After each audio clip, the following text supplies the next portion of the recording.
हमारे इस channel DJ Balkrishna production house को लाल बटन दबाकर सब्सक्राइब करें और साथ में घंटी के निशान को दबाना ना भूलें ताकि सभी नए ऑडियो वीडियो आप तक तुरंत पहुंचे। हर जवाने हर लहर उठे हमारा के हर तू तहर पैबा ए संज्ञा हर हमारा के तू तहर क्या बात है तू आगे आगे आओ बहुत खुश हो गया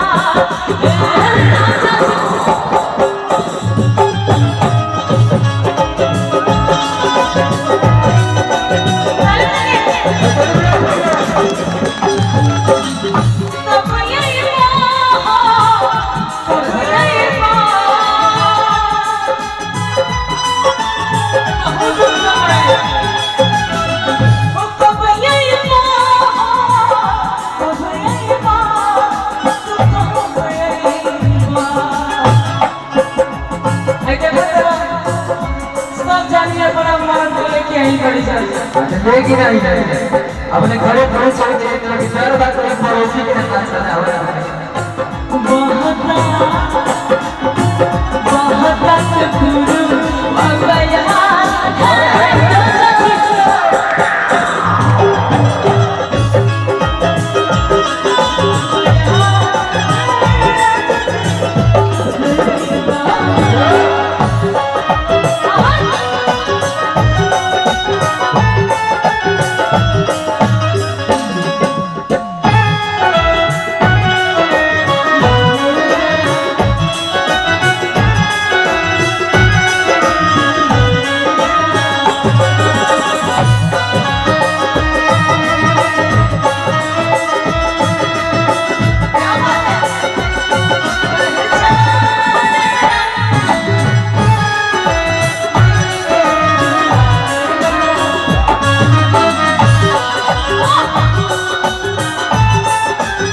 थोड़ा सा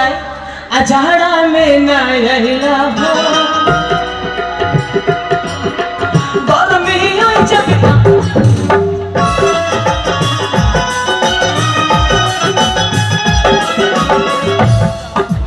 कौन सो दिन के चक्कर में हमारा क्या भल गया हो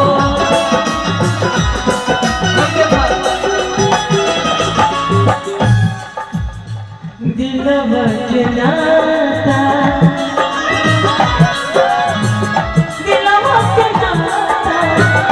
कहलो न जाता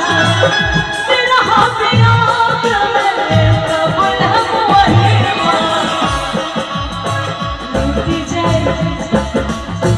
लूट जाए सगरो लहा